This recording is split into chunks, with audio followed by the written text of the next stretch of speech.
Hello, everyone. Welcome to another episode of Astrology Now with astrologer Babula Clement and myself, Cheryl Gottschall. And today we are honouring the energies of death, destruction, annihilation, the underworld, the occult, rebirth, transformation, power, and sex, all to do with the scorpionic energy.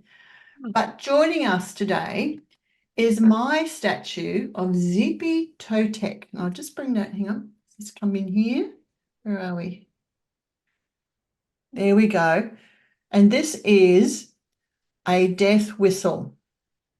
Actually, it's not Zippy Totek. It's actually pronounced, I've got to just double check my notes. It's Shipe Totek, but it's spelt Zippy Totek. So Shipe Totek was the Aztec god of rebirth and renewal. And I thought it was very appropriate for today since we're talking about Pluto. And it's a death whistle, and his myth symbolizes the earth's rejuvenation and the promise of abundance, because when we have death, we also have rebirth. So when we pay homage to Shipe Totek, we tune into our ancestors' aspirations of growth and renewal and acknowledgement of life's perpetual cycle of birth and death. And Babula, what I found very interesting, I'll just pop him up here again. Well, I'm talking, where are we? Who's going to get the cat? There we go. Turn him around. And it's actually, you can see on the back all the engravings as well. Beautiful. Yeah. And you blow through the whistle here, and it actually sounds like someone screaming if they were going to die, basically, or as they're dying. So I saw someone on the internet blow it down a tunnel and they said, oh, no, right, put it back in the box. If you think I've just summoned up spirits. Oh my God. Oh, but it's very, very loud. So I'm not going to do this here. But how is it used then in ceremony or in the culture? Like, what's the situation where it's used? Well, there's a few different ideas of how it's used. And one of them is that it was used during sacrifice. Another one is that it was used to pay homage to the god, which I don't think it probably was. I think it was really to do with sacrifices. And actually, at the ruins of a place called Templo Maya in Mexico City, the sacrificial skeletons of thousands of men, women, and children were discovered. And there's abundant evidence that the vast majority of those sacrifices were made using captured victims from the three surrounding tribes who readily signed up to fight the Aztecs alongside their Spanish invaders. So the reason I'm telling you this is because the underhanded deals were made against the Aztecs by these three surrounding tribes, and things that were done for dark purposes. In our Western society, this also rules, in the shadow side, also rules fraud, extortion, blackmail, and betrayal. So, it's all very relevant to Scorpio. It sure is. And you're talking about our entire political system around most of the world. I mean, it's just the way everything operates. Exactly. So Amazing. one more show and tell before I put it away. Amazing. Wow. Yes, you can see it's a skull. It reminds me too, as I look at that skull, I'm thinking of the crystal skulls that have Yes. been sort of traveled around the world in recent years. And I mean, we're in very interesting territory here. And Yeah. I think Yes. a lot of this conversation today will be about all things scorpionic and plutonic. And there's Exactly. so many layers to that. And as I was telling you just prior to us recording, I wasn't looking to buy this death whistle, but I just came up and I thought that's really interesting because I like all those things for my own shamanic work, which Yes. again, this is all shamanic stuff we're talking about too. Yes. So, and when I went back to look at the date that I had purchased it, it was actually the day after the sun went into Scorpio. Yes. Yes. It's not surprising. It's just how things work. That's right.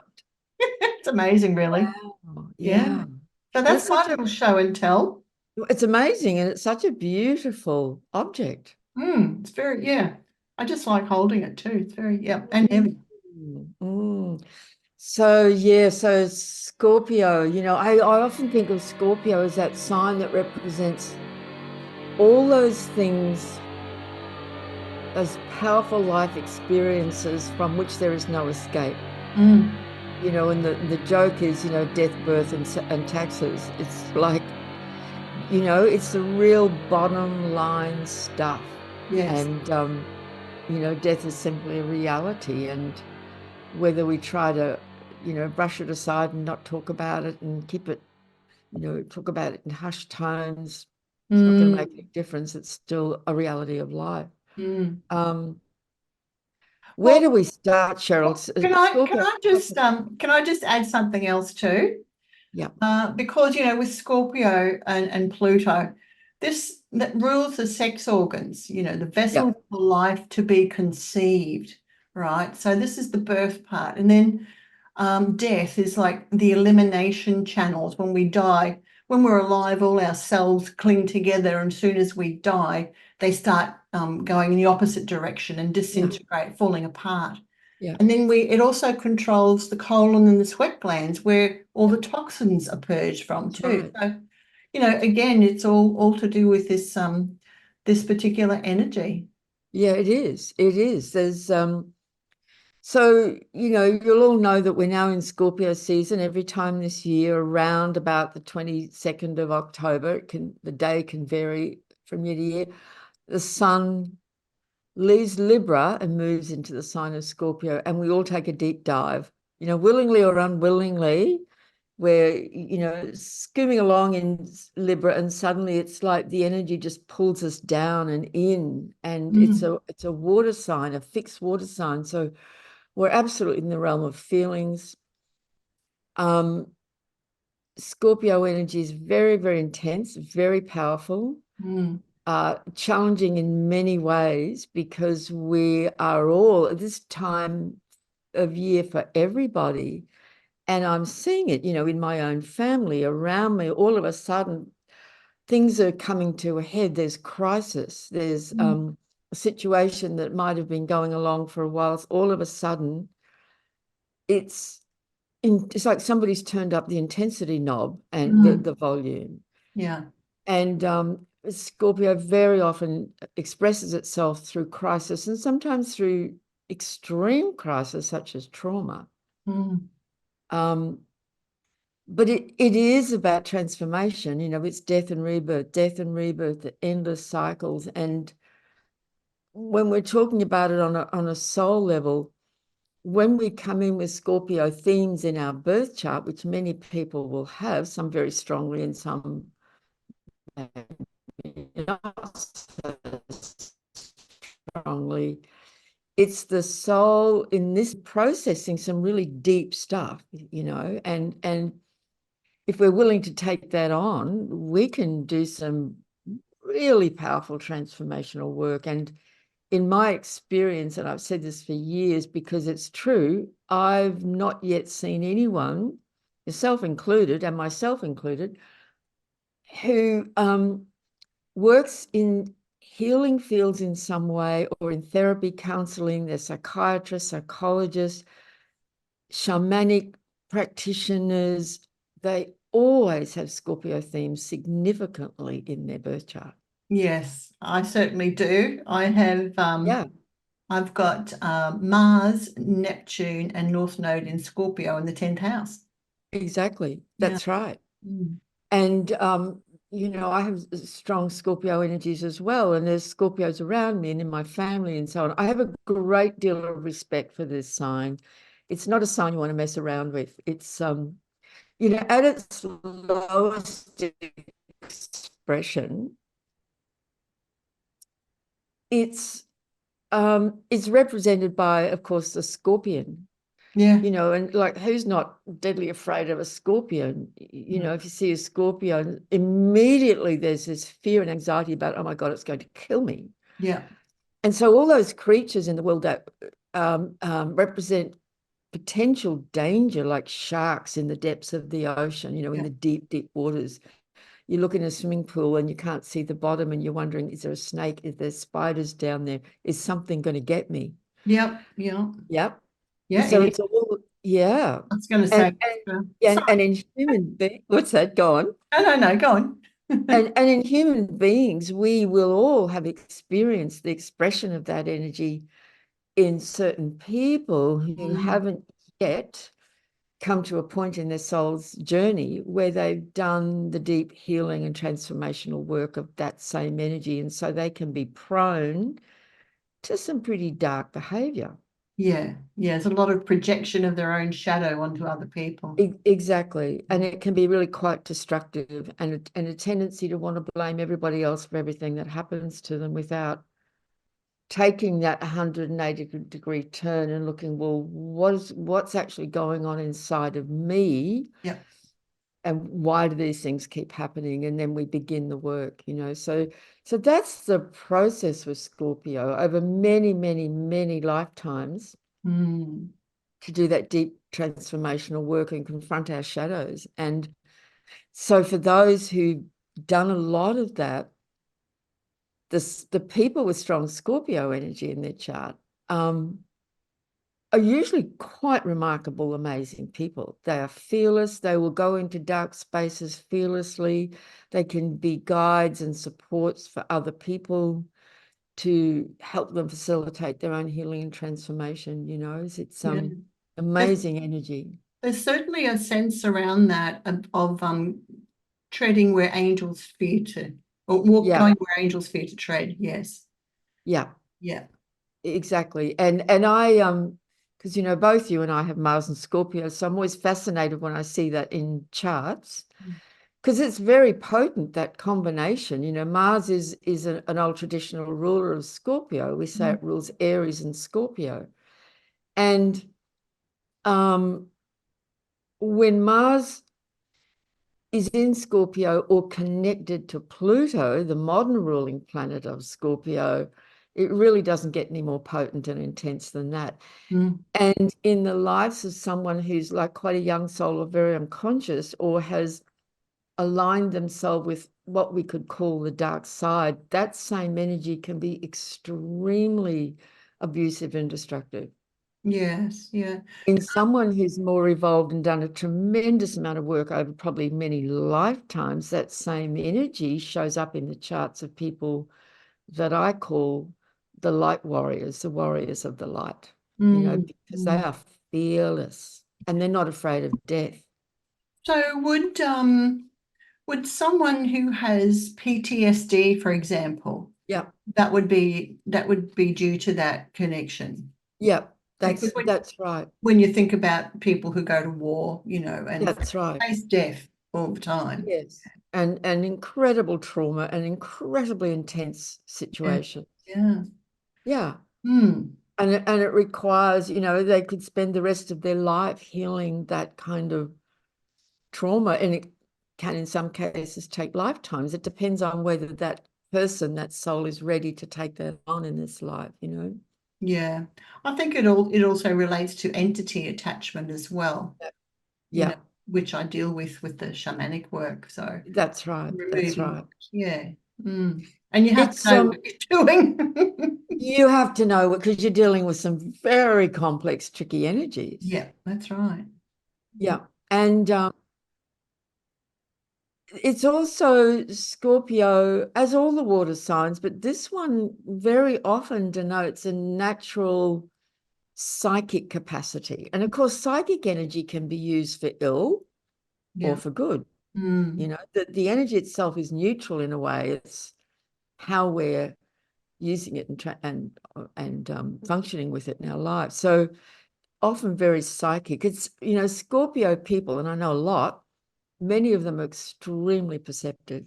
Yeah, yeah. Because they can just, it's a water sign, they can pick up on energies and stuff that other people might miss or may not want to confront or face. Yeah, and they often say, I can feel this, I can sense this, That's about right. the person or this situation, or Yeah. and I find that they're often very sensitive to negative energies. Yes. Yeah, as well as positive, but more so they're more sensitive Yes. to the negative, to the dark. Not that they themselves are dark, but they're aware of it. It's like it's almost like it's a familiar thing, you know? That's right. So they recognize it rather than other people. Yes. And there's something about Scorpio and its role in the zodiac, in the circle.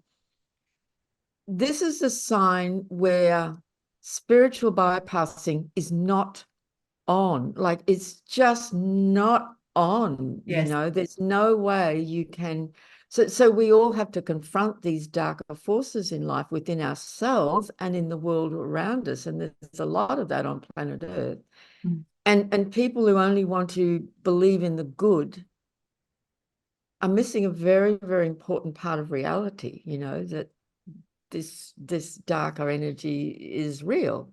Yeah. And it explains a lot about what's going on the planet. So we're in Scorpio season now, so it's intense. And when we talk about it, you can feel the energy gets intense. Yes, very much so.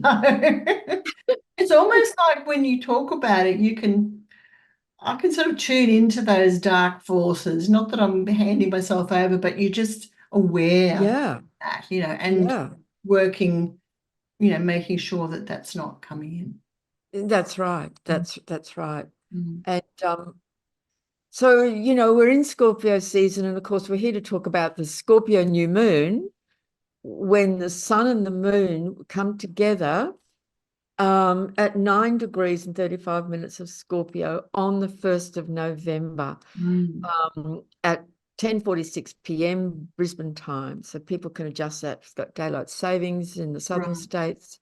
Yeah. Um, and so, it's always very powerful. And of course, we know that the new moon and those couple of days around a new moon, we call it the dark moon. Mm. And because there's no moonlight for those couple of nights, those 2 or 3 nights. And so the Scorpio new moon is like a dark, dark new moon in a way. It's very deep. And, there's something else about Scorpio energy, and I'm feeling it. Many people are commenting when the sun moves into Scorpio, all of a sudden people feel like really tired. They start feeling a bit heavy. Like I'm needing to have a bit of a daytime snooze most days because all of a sudden I go, oh, I just have to lie down and close my eyes, Yes. Yes. and I just go out Mm. because it's like we're being pulled in. It feels like we're being pulled in and down.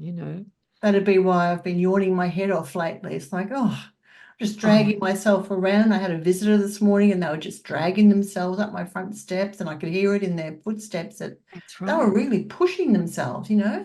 That's right. Yeah, it's They're heavy. trying, yes, it's like wading through heavy treacle. It can feel like that. Yeah, yeah, So definitely. if people are feeling this explains it. This is very, very common at this time of the year. Mm, mm, And with the new moon on the 1st, and it just happens to be kind of around Halloween, mm, um, it's that energy will be particularly strong. So I would recommend as much as people can, the last day of October, the first day or two of November, like if you can really make space for yourself to just, have a bit of quiet downtime and to not push hard and expect too much of yourselves. Because, yeah, and I know a lot of people like to have Halloween parties and so on. But actually the energy can avail of itself a really potent transformation. This is a fantastic time of year to get into therapy and healing. yeah, I was going to say that. Yeah, Yeah, have some sort of deep psychological session, shamanic, go do some shamanic journeying, meditate, but yes, something like that, some sort of work like that's that. right. Yeah. Yeah. And Scorpio is the detective. Scorpio energy is we naturally like, I've got to dig deeper. I've got to get to the bottom of this. Yeah. So we're delving beneath the surface and looking for a deeper understanding or explanation or insights about, what's going on up here. You've got to go down. Because then what happens when the sun finally leaves Scorpio and we all go, oh, thank God I made it through. the sun goes into Sagittarius and suddenly the horizon opens up. I'm Yeah. like, oh, I can see blue sky again. Yes, exactly. Because we've been in the underworld. We've been in the underworld. Hades That's right. dragged us down. Absolutely. Absolutely. And, we don't want to live there permanently, but it's a necessary process. Yes, yeah. Yeah. So in a way, it's a positive dissolution, isn't it? It's like what we were before is sort of dragged down into the depths, and stuff happens and we may not even be able to put our finger on it, it's just deep transformative stuff. But then we come out of it when the sun moves into Yeah. Sag, and it's like, oh, like just you feel enlivened. Yes. And we shake ourselves off, Yeah. and sort of go, oh, and there's a sense of expansion. Yeah. Yeah. Yeah. It's a very empowering energy. It's very, very complex. There's so many different sort of aspects to it. I know people can often have a very negative feeling about this sign, or have very negative feelings about certain Scorpios they might know. And sometimes that can be justified because, as I said, the very unconscious people who come in with Scorpio energy can be, very difficult to be around. There's no question about that. And they can really Intense. cause a lot of trouble. Yeah, that can be intense. Yeah, that's right. Mm. Um, but yeah, when we take on that, the healing and the transformation, over lifetimes, and I keep saying that, I know, but it feels like it needs lifetimes to process all this stuff. Yeah, yeah. So yeah, the whole world's kind of going through this right now. So the new moon on the 1st, and it's interesting that it's happening this year at Halloween. So, all over social media and so on, there's lots of stuff about Halloween. It has its roots in very old traditions. And it was said that at this time, the veils that separate this world and the other worlds and the worlds of the dead is very, very thin. Mm.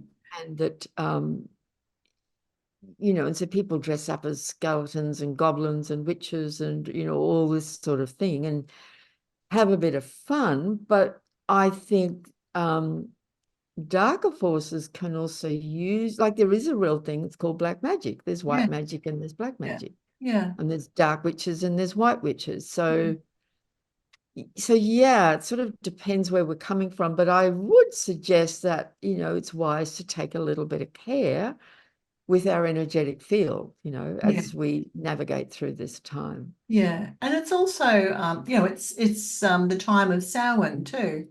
Yeah, Really in the southern hemisphere, that's Beltane. yeah. But we in here we also celebrate Samhain as well, which is again the honoring of the energies of change and transformation. So Mm. I've often wondered, are we celebrating that at the wrong time, in the Southern Hemisphere when we have Halloween, because Halloween grew out of Samhain, um, and we really should be celebrating Beltane, but I don't know. I just think it's to do with your consciousness as well. Yeah, I think it is. And my understanding is that Halloween, as we know it, like these days, is pretty much an American cultural invention. Well, it actually came from Ireland. Yes, originally, Yeah, but the it's, modern version of it. yeah, And, there are companies that make an absolute fortune out of it these days, yes, exactly. Yeah, like Mother's Day and so on, and it's lost a lot of its deeper significance and yeah, meaning. yeah, yeah. Mm. Hmm. And, it can be a time of year too when a lot of souls do depart. I remember when my mother died some years ago, and I was there with my sisters, with her as she was going through that process, and as she actually died. And her last breath expired as the moon just clicked into Scorpio, Oh, wow. 0 degrees, boom, Mm. Scorpio, exit, right? It's Yeah, not always that classic, but it can happen like that. yeah. Yeah. Yep. Time I'm to go. feeling, I'm feeling the weight. I know. It's like a big long sigh.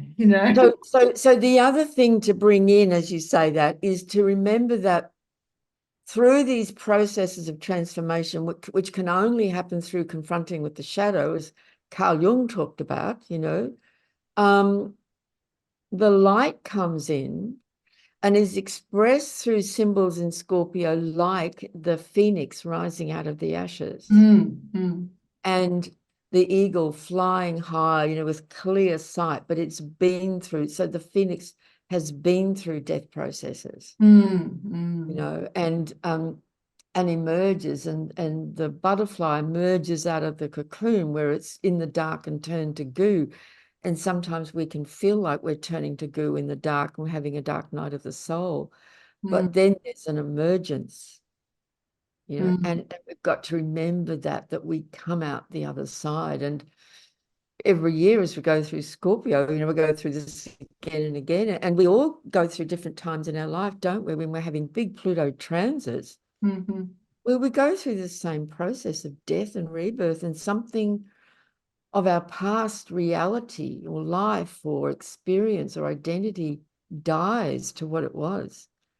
And, Yeah. and While you're talking, it reminds me of the crone archetype, because she's the gatekeeper of death and rebirth. So, and then you go on to the Dark Mother, who has a slither of light being, going yes, into the next cycle. But the crone is there as, she was always presented as a miserable sort of woman who was, difficult and spiky, prickly, sort of, and yes, guarding that gate of to death, Yeah.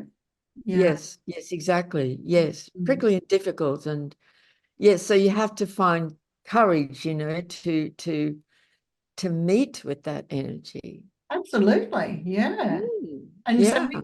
we can do that on the 1st of November too, because isn't Mars in Cancer then opposite Pluto in Capricorn? Well, exactly. And then it goes exact a couple of days later or something. That's right. Yeah. So Let's talk about that. so Mars and Pluto are both rulers of the sign of Scorpio. And they're in a very powerful alignment right now, in an opposition with each other, while the sun's going through Scorpio. Yeah. Wow. So the sun's in the water sign of Scorpio, Mars is in the water sign of Cancer, opposite Pluto as it prepares to finally exit the sign of Capricorn. Now, the thing about that Mars is that this is the first of 3 oppositions it's going to make with Pluto from now through to April of next year, because Mars is setting itself up to make a retrograde journey. It's going to get to 6 degrees of Leo, still forming an opposition to Pluto as Pluto goes into Aquarius. Then it will turn and come back and go back into Cancer, and then it will come forward again. And as it comes through again, a few months' time, we'll make the final.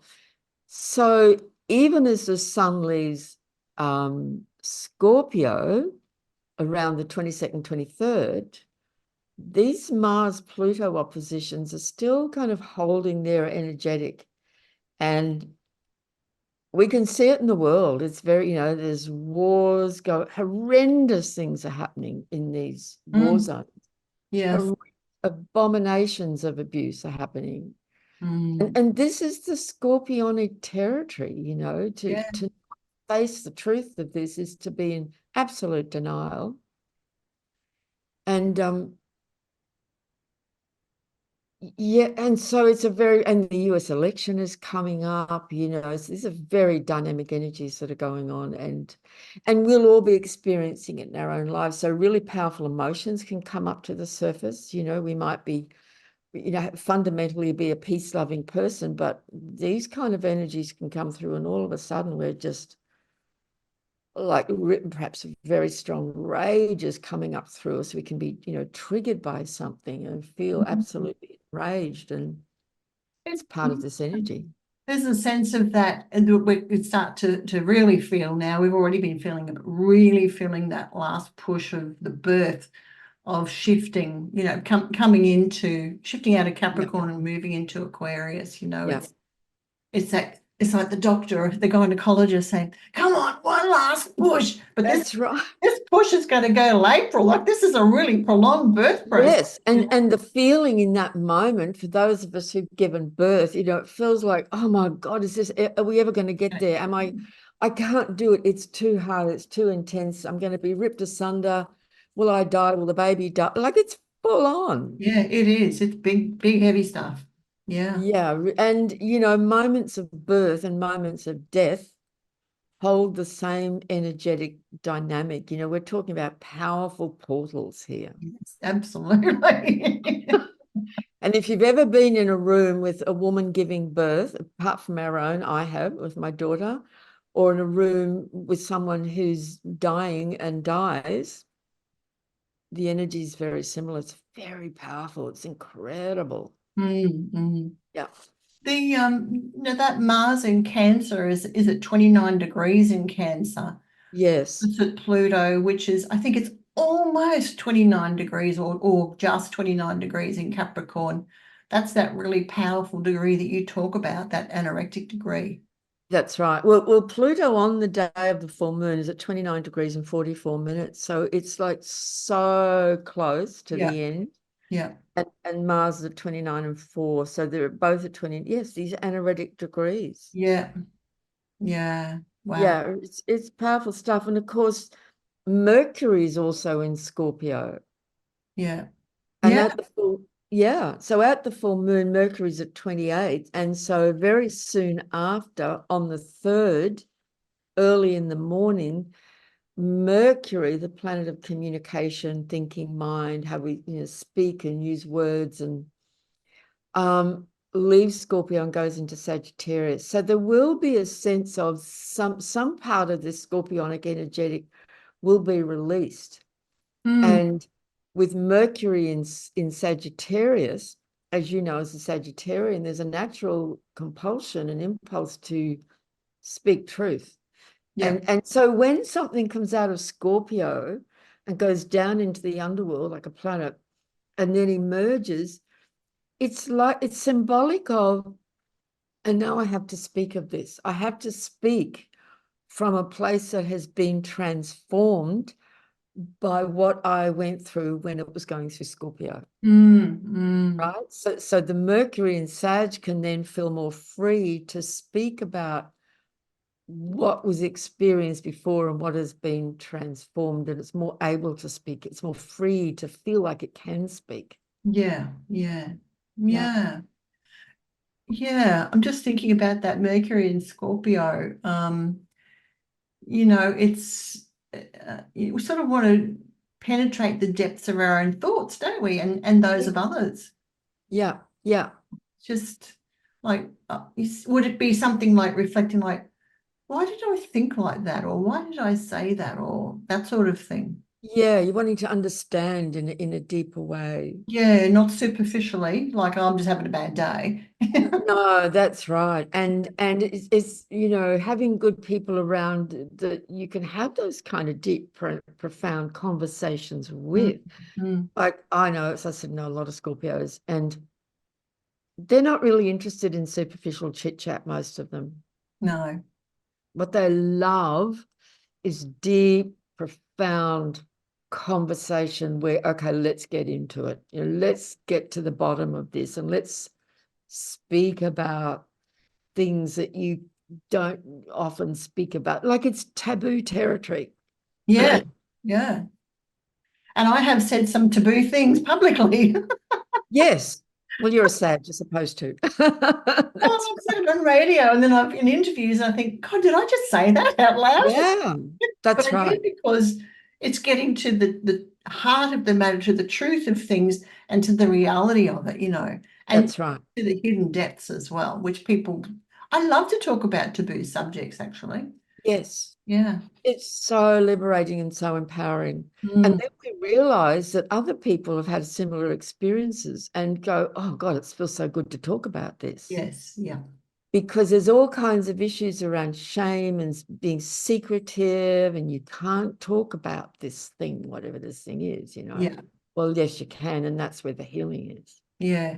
But you don't talk about it with anybody. You Mm, talk, that's why you'll see that the Scorpio energy is strong in the charts of therapists and healers. mm, Because someone needs to be able to go to someone that they feel they can trust mm.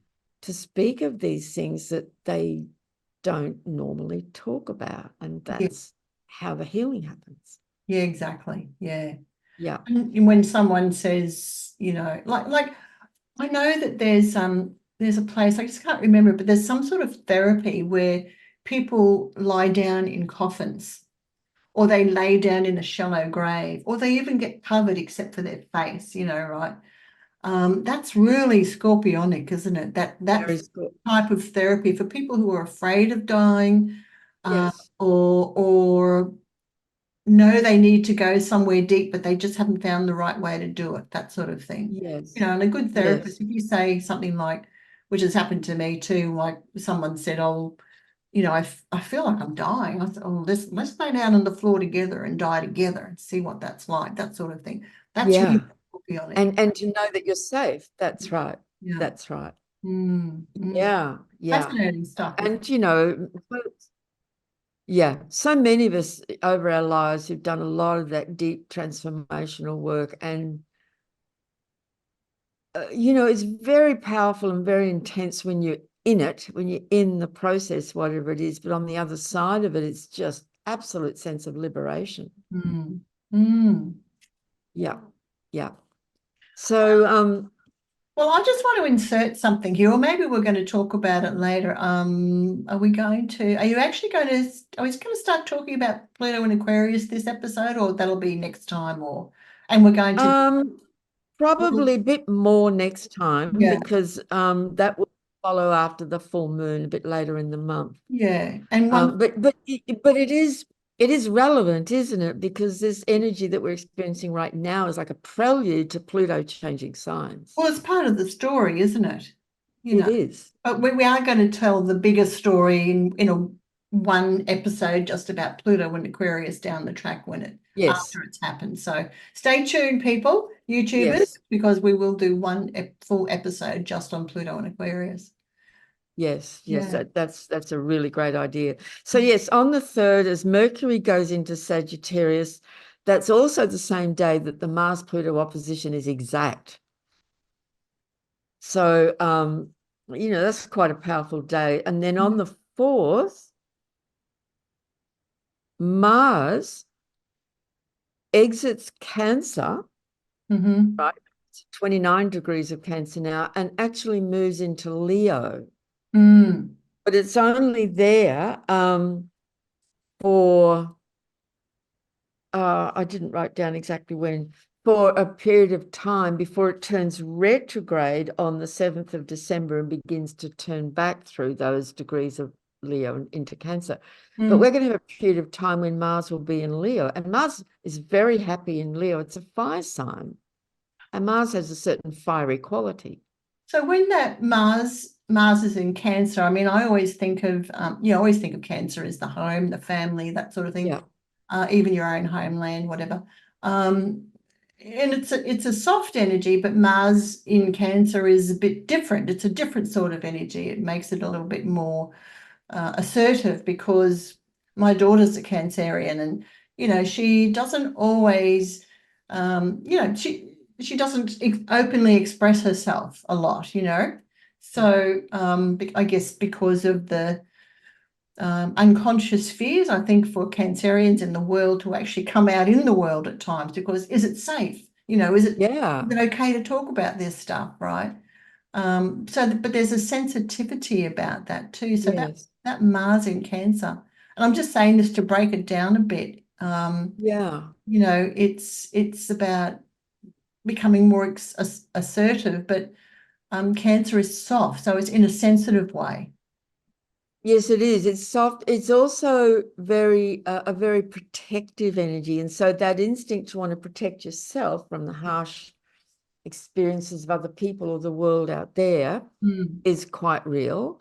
yeah. But Mars can be that warrior energy that takes on that role in Cancer of being the protector of the family, or is very actively and dynamically engaged in family life. Or if someone has Mars in Cancer up in the 10th house, they take that same energy of the protective warrior instinct out into the world in some way. They might be working in fields to do with, the care of the elderly or children, and they're very dynamic in that role. Remember, Cancer is the crab. Yeah. And the crab has two kind of basic ways of functioning when it's under threat. One is just to run and just dive down into its hole in the sand or in the mangrove swamp, and just disappear, which is very Cancerian, to withdraw. Yeah. Absolutely withdraws. The other thing, if it feels there's no time or possibility to do that, it will come out snapping and snarling and grab you with those claws, and it won't let go, so it can be quite it can have a certain aggression, but it's usually done in what it feels like is self-defense. Yeah. Yeah. This is me trying to defend myself, right? Yeah. When Mars is there, that instinct can be really heightened even more. Well, you've said before that, if you're like a lioness with her cubs, she will stand up and she will fight you to protect those cubs. Absolutely. Yeah. Absolutely. She'll absolutely rip your face off. Yeah. That's what she has to do. Yeah, if you have to do what has to be done. Yeah. Yeah, that's right. Absolutely. But that Mars in Cancer moving into Leo, for me, it feels like moving from our own childhood into a place of sovereignty, Right. into the adult. Yes. That sense, that sort of thing, Yes. leader of your own life rather than depending on others around us to nurture us, look after us, that sort of thing. But it's like taking personal responsibility, isn't it? Yeah, it is. It's strong with Mars in Leo. It is a very strong signature of leadership and kind of claiming your own self and your own identity and your own sovereignty, and declaring, this is who I am, and acting and making decisions and choices, from that place, and which would lead naturally to leadership roles. Like people with Mars in Leo don't really like other people telling them what to do, for example. I'm the boss, like I'm going to tell you what to do. You're not the boss of me. You're not the boss of me. Yeah. I remember my my daughter, when she was 3, she said exactly those words to me. That's right. She has Mars and Leo, by the way. Or in another situation, even in a step situation, you're not my mother or you're not my father, like, for those step parent roles. Yes, that's right. Yeah, telling them no. That's right. It's like standing up and declaring themselves. Yeah. So Mars in Leo is quite strong and definitely more fiery. Remember, Cancer's ruled by the moon. Yeah. Leo's ruled by the sun. And Mars in Leo to me is also very lion heart, like the brave lion heart. Yeah. Yeah. Who throws his head back and roars, the king of the jungle. It's quite magnificent. So that's happening. We're going to get there about the US election. Well, that's right, because on the 5th, Yeah. is the US election. As Mars has just entered Leo, it's still in that strong opposition to Pluto. And I think in the US, because they're in a different time kind of reality to us, I think on the day of the election, Mars is still at 29 degrees and 50 something of Cancer. It hadn't quite moved in. But when they wake up the following morning, Mars will be in the sign of Leo at 0 degrees. So it'll be the 6th for us, I think, won't it? yes. Yeah. So that's very, very interesting, but it certainly points to, an election, such a critical election going on with a very tight Mars-Pluto opposition during the month of Scorpio. Like, hang on to your hats, kids, because this is big, this is intense, this is powerful. Yeah. And then, of course, because the Mars-Pluto oppositions will continue, the aftermath of the election, whichever way it goes, things are going to still continue for some time to be very, very volatile. And, Yeah. Yeah. in America, which has an impact all over the world. I think that no matter what the outcome, there's going to be unrest. Absolutely. It's like a lose-lose situation. Well, not a lose-lose situation, but it's like this is just the way it's going to go and nothing's going to change it. That sort of That's right. and people are going to be unhappy either Yeah. side, or even if there is no election, which I've heard people saying, people are still going to be unhappy, and there's going to be so many conspiratorial ideas floating around then. Yeah. Yeah. It's going to be a very intense, dynamic time. And, we know now for sure that, can we really trust election results anyway? I mean, there's so much going on. Yeah. There's so much, but we shall see. Now, on the 9th, there's a square between Venus at 27 of Sag. Remember, Venus is still in Sagittarius. And that's quite an enjoyable place for Venus to be. It's a sense of, enjoyment. Like, I just still believe that in the middle of all of this, we still need to do things that help us enjoy ourselves. Yeah. Getting together with friends, having a bit of fun.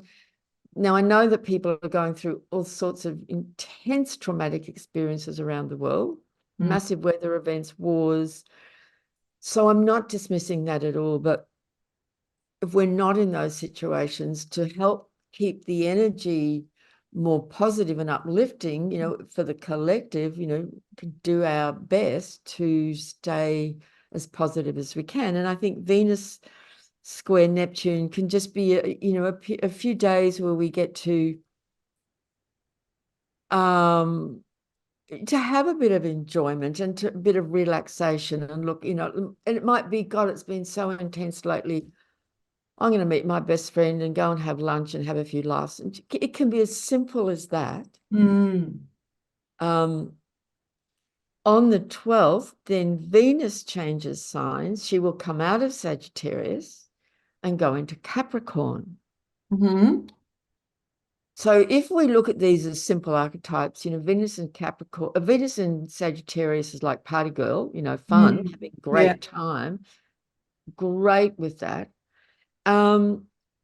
Venus in Capricorn, it's like, then she says, I'm speaking very archetypally, she says, okay, party, done all right, now it's time to put my business suit on, Yeah. grab my briefcase and get back. No. So speak of the Sagittarian, that's right. Yes, yes. No, not having that. Sorry. Yeah. So when, people have Venus in Capricorn, their heart energy is expressed through their commitment to their sense of purpose, their vocation, their work, Mm. and it's not only work and career, of course, it can be their commitment to whatever, and it's taken on seriously. Mm. Mm. Capricorn is serious about its commitments to a project, to might be parenthood, to the business, Yeah. to, your vocation. Yeah. It's all long-term commitments, isn't it? Yeah, yeah. Mm. Mm. I often imagine like the wardrobe of Venus in the different signs. Oh, Open their wardrobe. And in Sagittarius, you see all these flowing clothes and colors and fun things, right? yeah. You'd probably see clothes for wearing horse riding and Yeah. sports and things like that. In Capricorn, it's bit more businesslike, bit more sober. You'll get the grays and black and white and more. Corporate meetings. What's that? Corporate meetings. Corporate meetings, a bit more conservative. Capricorn likes conservative, classical style. Mm. Mm. Yeah. Mm. No, not Um, for me. I like color. yeah, same, same. But Venus is also about relationship, of course. So Yeah. Venus in Capricorn is around commitment in relationship. Mm. Um, And then on the, pardon me, on the 16th of November, we come to the full moon, which is the full moon, the culmination of this current Scorpio lunar cycle, which is, begins on November the 1st, where the moon will be at 24 degrees of Taurus, opposite the sun at 24 degrees of Scorpio, Ah, very closely aligned with the planet Uranus. mm, So again, that sort of speaks of some of the volatility that can be associated with, post-election. yeah. I'm going to see a few things happen. It's just such an interesting time, isn't it? It sure I, is. I just feel like I'm just sitting on the sidelines going, I want to eat the popcorn. Like, what's going to happen? I, I know it is. Oh, yeah, It's like the grandest soap opera ever. I know. Oh my God. Oh, Um, And then, of course, looking ahead a little bit, Saturn then will turn direct on the 16th, on the day of the full moon. I told a friend yesterday it was on the 10th, but that's not correct. It's on the 16th. So, Jane, if you're watching, it's on the 16th. Um, at 12 degrees of Pisces, right? So Saturn's been in a retrograde motion for the last 5 months or so, which can contribute to a general feeling of a bit of heaviness as well. As he stops and begins to turn forward, and he gathers a bit of momentum and speed over those following days and the following week, there will be a feeling of, oh, okay, things feel like they're moving forward again in some way.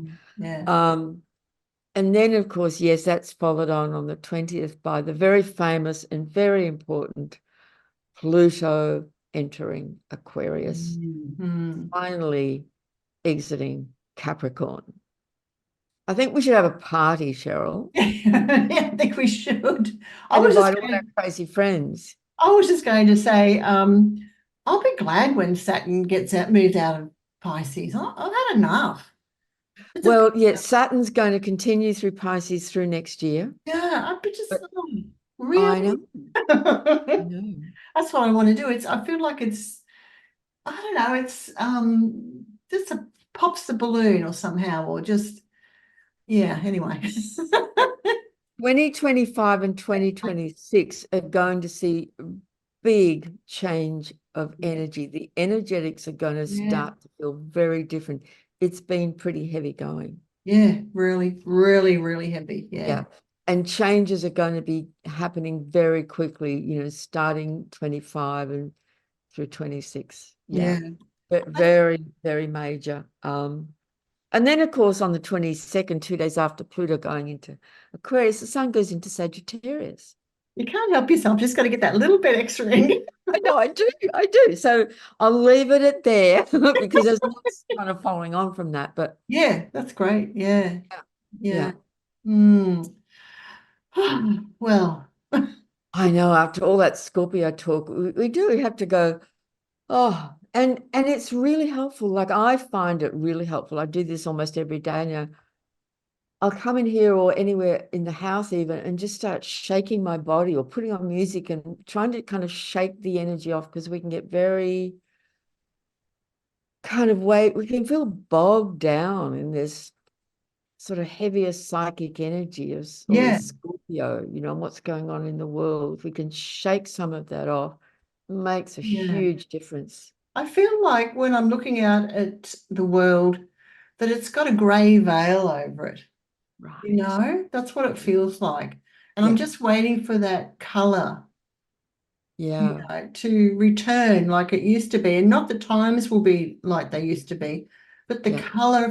the colorful life that Yeah. used to be. Where we live, there used to be so many different festivals celebrating so many different cultures in the city.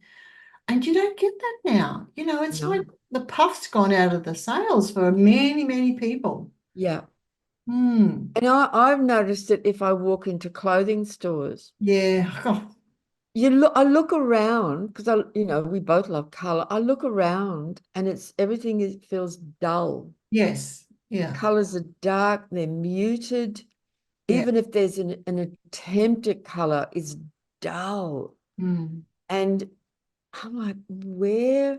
Like even cars, if you're out driving, all the cars are black, white, silver. Yeah. There Yeah. are a lot of red cars, yes, but I remember a few decades ago, cars came in all kinds of colors, They did. Yes. right? So, yeah, color's really important. It's an energetic, Yeah. There's some interesting things happening on the planet at the moment. But Yeah, anyway, we will press on and we we will press on. keep talking about it through the rest of this year, 25, 26, and maybe one day we'll have nothing to talk about. I think we'll probably be doing this at least to the end of this decade. Yeah, probably. Well, thank you so much. That's still a lot of information to process, isn't it? Yeah, yeah. Yeah. But Shipe Totek and I are going to go and have a cup of tea now. So say goodbye. And yeah, so thanks everyone for listening. And if you enjoyed this episode, please click the like. And if you want to subscribe, remember to tap the bell for all notifications. Also, remember that we are going to do an episode down in a few weeks after Pluto has gone into Aquarius, just about that, and maybe Yeah. some projections about what we might expect to see Yeah. in that time. Yeah. So thank you again, Babula, and I will catch you next time, or the YouTubers will catch you next time. And yeah, so everyone stay safe, be well, and we'll see you again soon. Bye, everyone. Bye for now.